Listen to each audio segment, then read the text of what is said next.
Okay, here are 3 freelance tips or even just online business tips that are really going to help you succeed. And the inspiration is drawn from my own purchasing experiences, my own experiences working with people online. And if you're ever wondering how to improve and how to make everything a little bit more easy in your business, how to level up, look at the way that you buy things and the way that you do business with people, and always examine what you liked about the process and what you didn't like about the process, because that's going to help you draw your own inspiration about how you want to do business with people online. So I'll give you a prime example because I wanted to hire a fitness coach. So if you are on my email list or you're following my content, you know that the whole weight loss thing and trying to get in better shape is a continuous journey for me. So I'm very accustomed to the buying process within the fitness niche and spending thousands upon thousands of dollars,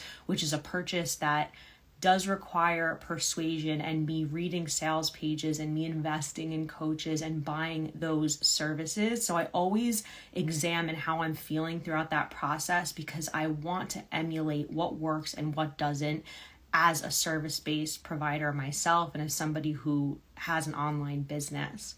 And something that I realized that people do online, whether you are a you're a full-time freelancer like me, service-based business, whether you are somebody who sells stuff online, is that they make people jump through hoops to do business with them, and they have this friction or this wall up. They actually make it more complicated to do business with them. So you have to understand that people who want to buy from you online or do business with you just want to do it in the most easy, concise, streamlined, no effort way. But then when certain coaches or service providers require you to fill out applications or intake forms, or maybe do like a bait and switch where you think you're going to talk to the person you've been following online, and then all of a sudden you're dealing with an assistant, whether it be a virtual assistant or a coach on their team. These are all things that can turn people off to doing business with you. So I know from my experience that has been happening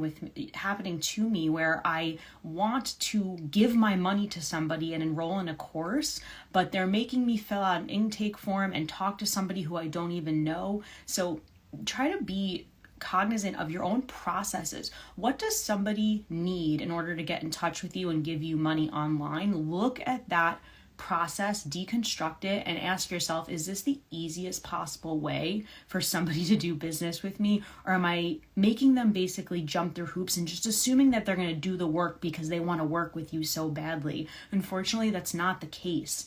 I know so for example, I'm going through processes of hiring writers right now because I'm starting a blog, and I had someone reach out to me who, it was via email. They cold pitched me and they had samples that I really enjoyed and liked. So I understood that they could probably do the job, but I just said, okay, do you have a website I could look at? I just need something in order to see that you're a real person and that I can get some type of sense for who you are, so that I feel comfortable getting to know you better, getting on a call, giving you that work. But there's so many freelancers who they do not have a website. They're basically reaching out cold and saying, this is my portfolio, this is where you can find me.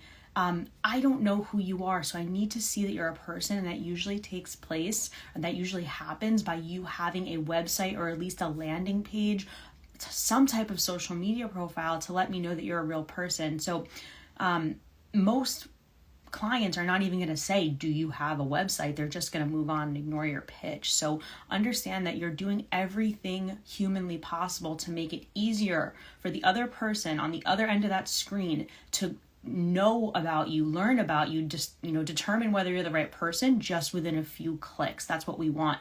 Even when you're sending your portfolio to people, like you're sending your portfolio, your website, your links, whatever they need to know, that's great, but make it easier for them and don't make them sort through your portfolio. It's very hard for busy clients to look at every single thing you've written, especially if you have a lot in that portfolio. So you want to actually pull links and say, this is my full portfolio if you're interested, but these are actually the samples that I think would be most relevant to you and what you do in your business.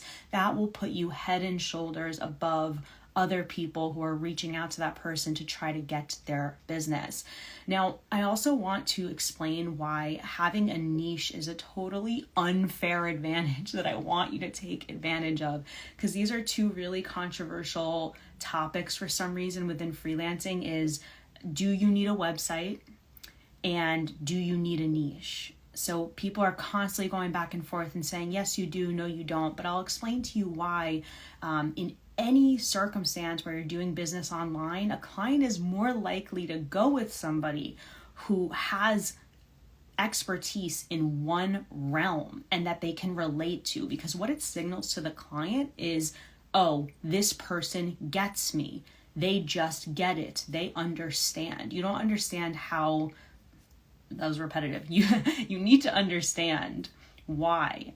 The ability for a client to say to you, you just get it, is so key. And if you don't have verbiage like that across your website and your LinkedIn profile and your marketing, you need to put that somewhere on your site, not in those exact words, but just to say, hey, you need someone who can quickly grasp your product and your goals and your business model, right? That's me. That is what we're really looking for when we hire anybody, is to know that that person gets it, that we're not going to have to do a ton of hand holding and a ton of education. So being in a niche is a really unfair advantage. And I'll just give you a prime example back to that fitness example where I was going to hire a coach and join a program. There was basically two people that I was down to who I wanted to enroll in their programs and give them my money. But one of the coaches specifically dealt with women who were 5'4" and below, which is known as petite women. And actually, from a fitness standpoint, we do have specific challenges. We have smaller organs, we have slower metabolisms because everything within our bodies is smaller. 5 pounds on somebody who is 5'1" looks much different than on a girl who is 5'8". We can't eat as much because of our really small stature. So this one fitness coach, both of them were in really good shape. One of them was super jacked. The other one was just a small girl like me who specialized in petite fitness for girls 5'4" and below. To me, her business model is absolutely genius. It's why I've been following her for the past couple of years, because she puts out content that's so clearly tailored toward what I would be interested in as somebody with my stature. And I ultimately went with the petite specialized coach. And people are so afraid that choosing a niche is going to limit the amount of customers you can reach, but it really just allows you to create super tailored content, marketing, advertising, whatever. It allows you to really speak directly to somebody's pain point. So again, if you specialize in one type of writing or one industry, that is your unfair advantage. That will be the difference between you and a writer or a freelancer who looks just like you in terms of skill set and experience. But if you have that specialty, it really trumps everything else. And I hope I was able to exemplify why that occurs, because in this situation with these two trainers, one girl was like super, super, super jacked, and the other girl was more, the other girl was not as built in that way. But because I knew that she knew my struggle and understood the unique complications of being this height and trying to build muscle, I went with her. I knew she had that expertise. So that's another key thing. Now, here's the second thing I want you to look out for and be aware of, is that copy critiques are pointless. So if you are joining a program or you're looking so hard on the internet for somebody who's going to critique your copy, I want you to kind of throw that out the window, and I'll tell you why. When you are doing copywriting and content marketing, if you ask someone for advice, maybe you even ask an experienced writer, they will give you feedback on how your work sounds and your grammar. And at this stage of the game in 2023, there is software that can do that for you. So you really don't need anybody to really look at your grammar or critique your writing, because you can have a free tool to do that. If you're at that stage where you're just trying to learn how to write, yes, go for it. Say, hey, how's my sentence flow? Is this clunky? Does this sound right? But if you're actually trying to understand whether or not you're writing good copy or content, that's going to be really hard to get that feedback from anybody unless they are the client. Here's why. Copy and content is tailored towards a very specific audience. It has messages that might not sound amazing. They might not sound super correct, but they resonate with a certain audience. And unless that audience member or that reader takes an action, clicks a button, downloads, buys, does the free trial, you're not going to know whether or not that copy was effective. So to put your work in a group, especially with a group of beginners, let's just say, who are also in your stage of the game, they're beginner copywriters, and say, how is this? Well, they don't know. And I'll just give you a prime example. If you're enrolled in my course right now, you went on my sales page and you clicked buy, right? But let's just say I sent you all the text from my sales page and said, hey, can you tell me whether or not you like this and whether this is good? Well, I'd probably get a lot of comments, a lot of revisions, change this, I liked this, I didn't like this. But what does that matter? This isn't like a beauty contest. This isn't a beauty pageant of how great my writing is. This isn't an essay contest. This is whether or not those words made you click the word buy. So a lot of the time as consumers, certain messages enter into our minds and they cause an emotional or a visceral reaction. They get us to do something and we don't know why. It happens on a deep psychological level. So who are you asking for critique on your copy? Who are you asking for feedback?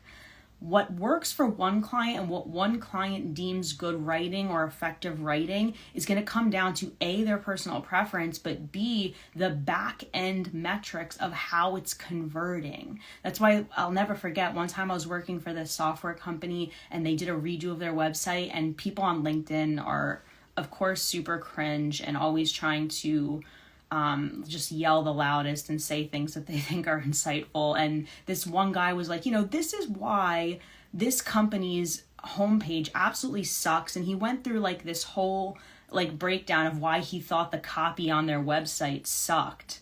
And it's like, but do you know how it's converting with their customer base? Like, you're just saying you don't like it and offering an opinion. So be really wary about like copy critiques and people maybe who are offering that as a service, or maybe you think that you need that in order to become a copywriter.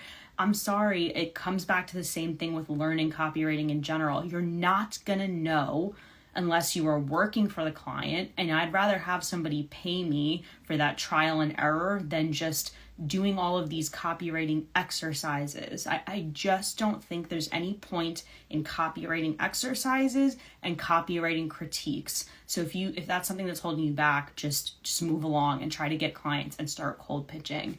And then the third thing is we need to start doing things that we don't feel ready to do. This really hit me because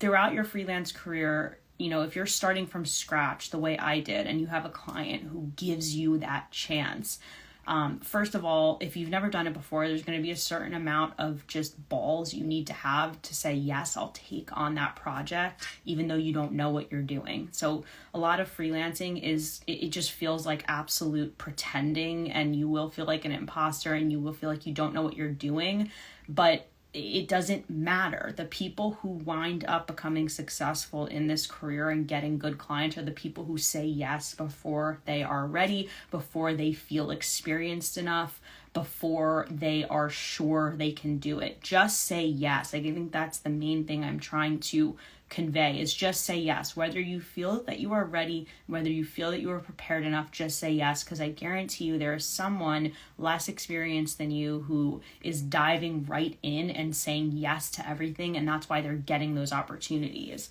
Let me see what questions I got. How do you make your content undetectable by AI detectors? I don't know how many companies are actually using AI detectors and if that's even a possibility. I will say this, I would never take copy that was written by AI and put that out there into the world without putting my own personal touch on it first. So no amount of AI generated content should just be put on the internet without you rewording it. That's why I think we are a little bit further from AI replacing us than we think, because you really cannot at this point, and you should not at this point, be putting like large swaths of text on the internet from AI without first determining whether you put your own spin on it, without editing it, because a lot of the stuff sounds like super convoluted and very like wordy, not concise when it's just put out by AI. But if there's an actual AI detector out there, you let me know, because that's news to me. Okay, cool. Any other questions that you guys have? Third one is so true and relatable. Thank you. All right. Thanks so much for joining me. I'm going to upload this on YouTube because I'm trying to do less produced videos that require me standing there and then talking and editing. It's nice to just go off the cuff. So thank you so much.